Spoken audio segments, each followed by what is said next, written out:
بما ان احنا داخلين على السنة الجديدة، والسنة الجديدة يعني برج الجدي، فخلينا نتكلم شوية عن أكبر صفات ومميزات وبرضو عيوب مواليد برج الجدي.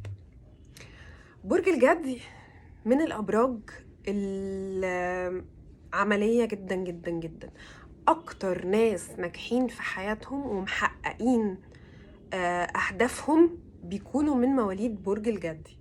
هم الناس اللي على طول كل ما بيحققوا هدف جديد بيحطوا اللي بعده فورا، ما بيقفوش يحتفلوا بنجاح الهدف اللي وصلوا له. لا لا لا لا، ما عندهمش وقت يضيعوا.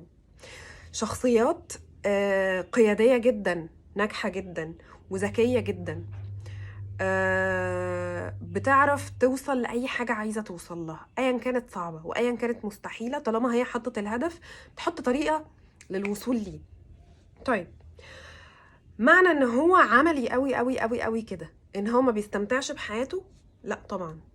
برج الجدي من اكتر الابراج الفرفوشة، دمها خفيف.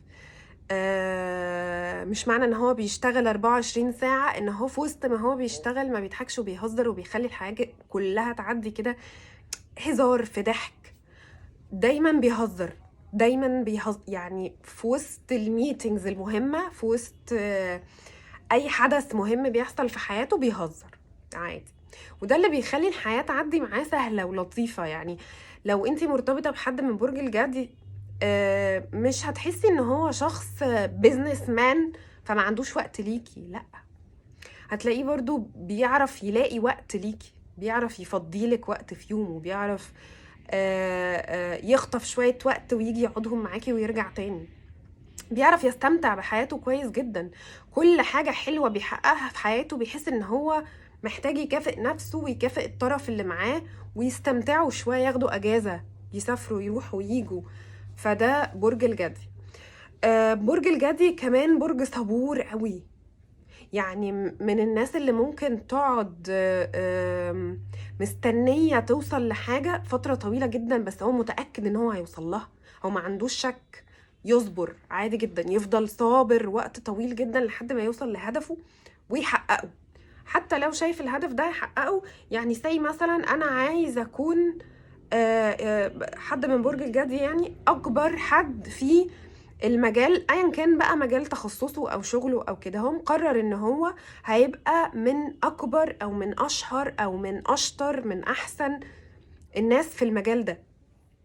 هيبقى يعني احنا لو جينا مثلا قعدنا دلوقتي عملنا احصائية انه مين انجح ناس ليدرز في مجالهم، انا متأكدة ان هتلاقيهم معدين 50% برج الجدي. 50% منهم او اكتر هيطلعوا برج الجدي، ما فيهاش نقاش. هو شخص بيحسسك ان كل الاحلام ممكن تتحقق ايا كانت صعبة ولا لا. اي حلم ايه المشكلة، هنعرف نحققه.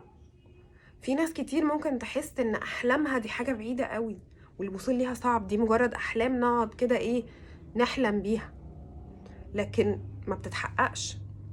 لكن برج الجدي هو الشخص اللي بيحسسك ان كل حاجة ممكن توصل لها. كل حاجة، علاقة مثلا اتنين بيحبوا بعض وكل حاجة في الحياة بتقول ان هما مستحيل يرتبطوا، مستحيل علاقتهم تكمل. هو الشخص اللي يقدر ينجح العلاقة دي ويقدر يبسط اي مشكلة بتعدي بين اتنين. طيب، ده بالنسبة للشغل وبالنسبة للعلاقات. بالنسبة مثلا لتعاملاته اليومية مع الناس، برج الجدي من اكتر الابراج اللي ما بتصدقش اللي تسمعه. يعني مش مثلا انا جايه عايزه اوقع بين اتنين فاروح اقول له ده فلان بيتكلم عليك وبيقول عليك كذا كذا كذا كذا، ده في كذا كذا كذا حصل من وراك. بيسمع من هنا ويطلع من هنا. طيب، بيصدق ايه؟ بيصدق اللي يشوفه. اما اتعامل معاك واشوفك واقعد معاك وبعد كده احكم عليك، ما احكمش عليك بناء على اللي سمعته من الناس عنك خالص. برج بيقدر جدا الصراحة في التعامل. لو انت غلطت في حقه او عملت حاجة وحشة معاه، احسن لك 100 مرة تروح تصالحه لانه هيسامحك، لان انت اللي رايح تصالحه، عن انك تكذب عليه. كدبت عليه واكتشف، عمره ما هيسامحك، عمره ما هيعرف يثق فيك بعد كده، خلاص. طيب لو خنته، من أصعب الأبراج اللي ممكن تسامح في الخيانة. ليه؟ لأن برج الجدي في العلاقات بيبقى مخلص ومركز قوي مع الطرف التاني، وبيعمل تنازلات كبيرة جدا علشان العلاقة دي تكمل وتنجح وتبقى كويسة. ما بقاش أنا ببذل مجهود عشان علاقتنا وبحافظ عليها ومخلص ليها وانت تخني. الموضوع بيبقى صعب جدا ان هو يسامح في الخيانة. الجدي مش من الابراج اللي ممكن خالص تسامح في الخيانة. ايه تاني برج الجدي؟ شخص منطقي قوي، يعني الحياة ماشية عنده 1+1=2. ما تجيش تقولي حاجات عكس بعض وتطلب مني ان انا اقتنع بكلامك او رأيك واصدقه. ما تجيش تبقى انت شخص انا عارف ان انت اصلا مكفر كل الناس اللي في حياتك، وتيجي تقنعني وتوعدني ان انت هتبقى مريح وكويس معايا. منين يعني؟ فبيميل دايما للمنطق، عقله بيشتغل اكتر من قلبه، دايما دماغه شغالة. بيحس بالحاجات، بيحس بالحاجات، بس في الاخر عقله هو اللي بيسيطر. يعني من النوع اللي لو مثلا قلبه بيقول له حاجة وعقله بيقول له حاجة، لا هيسمع كلام عقله مش هيسمع كلام قلبه. فهو دايما كفة العقل عنده هي اللي بيمشي وراها يعني. فده بالنسبة للطريقة اللي بيفكر بيها، لأن هو الجدي من الأبراج الترابية. ترابية يعني أبراج بتميل للواقع، للمنطق، لكل ما هو بيعدي على المخ الأول، على عكس أبراج تانية كتير بتمشي ورا قلبها وبتلبس في حيطة. فعشان كده الجدي دايما حاطط بلان A وبلان B، هو بيحطش خطة واحدة. هو علشان أي تفصيلة في الحياة بيبقى حاطط لها خطة و2 و3. ايه تاني عن برج الجدي؟ حاسه ان انا كده يعتبر قلت معظم صفاته، يعني معظم صفات برج الجدي. فرفوش ولذيذ وعملي وناجح، ومشكلته بس ان هو قلبته وحشه قوي قوي قوي قوي قوي. يعني هو لو قلب عليك وطلعك من حياته، شكرا انت مش راجعها تاني. وممكن يبدأ يحطك في حتة، يزنقك في كورنر كده في الحياة، ما تعرفش تتحرك بعده. يعني ممكن حياتك تقف بعد ما خلاص خرجت من حياته. يعني هيضايقك لو خرجت من حياته، وخصوصا لو خرجت من حياته وانت جاي عليه، هيزعلك بجد. وبعدين ينساك، مش هيفتكرك اساسا. يعني مش من النوع اللي ممكن يفضل حطك في دماغه فترة طويلة، لان هو عنده حاجات تانية اهم. هو مش هيشغل باله بيك خالص.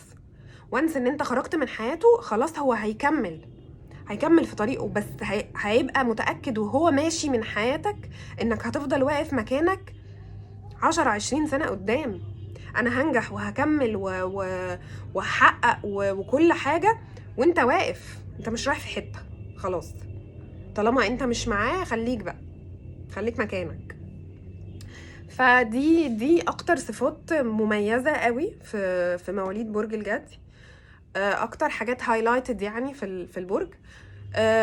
قولولي انتوا انا كلامي صح ولا لا. انا تقريبا ما اتكلمتش عن الجدي كتير قبل كده، عن صفاته وعن عيوبه. ما اتكلمتش عنه قوي. مشكلة الجدي شوية او عيب من عيوبه اللي بتبقى صعبة على اللونج ران، ان هو مش من الشخصيات اللي بتميل لانها تجرب حاجات جديدة عموما في الحياة. يعني بيميل للكومفورت زون بتاعه اكتر. دي الحاجات اللي انا بحبها، فدي الحاجات اللي انا برتاح فيها. ما عنديش استعداد ان انا اجرب حاجات جديدة. ممكن اجرب حاجات وطرق مختلفة وحاجات جديدة وكل حاجة في شغلي، لكن في حياتي لا، نفس الكنبه اللي انا بحبها هقعد عليها، ونفس التلفزيون، نفس الكافيه اللي انا بروح اخرج فيه كل مره اطلب نفس الحاجه. ما عنديش استعداد ان انا اروح اجرب حاجه جديده. يعني غير ناس كتير بتحب كل مره تجرب اكل مختلف وتروح مكان مختلف وتجرب هنا وتجرب، لا، هو بالنسبه له الكومفورت زون بتاعته مبقاش عايز يخرج منها. ممكن لو هو مرتبط بشخص بيحب التغيير وبيحب يروح ويجي وكده، يبقى الموضوع شوية ممل. فمن الافضل ان هم يلاقوا حاجة في النص يتفقوا فيها يعني. دي اعتقد من اكتر عيوب برج الجدي وعيوب الابراج الترابية عموما، انها مش بتبقى ميالة للتغيير عموما. بس كده. لو في حاجة تانية هبقى اقولها لكم في فيديو تاني بعد ده، وقولوا لي كلامي صح ولا كلامي غلط، يعني لو بينطبق على الناس اللي في حياتكم او عليكم، صح ولا غلط. بس باي.